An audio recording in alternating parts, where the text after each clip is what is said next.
अभी खाने लगा था वो मैं आपको बता दूं। मैं खाने लगा हूँ 15 बादाम। सुबह मैंने जो है वो आइस कॉफ़ी पी थी और अच्छा प्रोटीन मील लिया था। तो मेरी प्रोटीन दिन की कोई 30-35 हो गई है, लेकिन उसके बाद मैंने कुछ नहीं खाया। 12-13 घंटे का फास्ट किया हुआ था। जो है वो वॉक भी की एम्प्टी स्टमक। तो 15 बादाम है, थोड़े से मैंने जो है वो वॉलनट्स डाल दी क्योंकि मुझे वॉलनट्स बहुत चलते हैं। बॉडी जो है वो अच्छी आ रही है, ये देखें लोअर। और मैंने कहा ज़रा थोड़ा सा दिखा दें कि ये ज़रा मसल और ये वो चीज़ें ज़्यादा मैंने कहा कि नहीं होना चाहिए, लेकिन ट्राइसेप भी अच्छा आ रहा है, बाइसेप भी अच्छा आ रहा है, बॉडी फैट बहुत अच्छा गिर रहा है। तो मैं प्रोटीन खाऊंगा।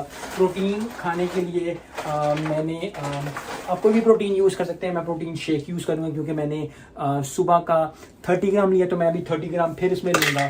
प्रोटीन शेक लूँगा पानी के साथ, क्योंकि सुबह मैंने आइस कॉफ़ी पी ली थी, इसलिए अब आइस कॉफ़ी जब आप पी लो या आप कोई ऐसी चीज़ खा लो, आइस कॉफ़ी में भी सिंपल मेरी 2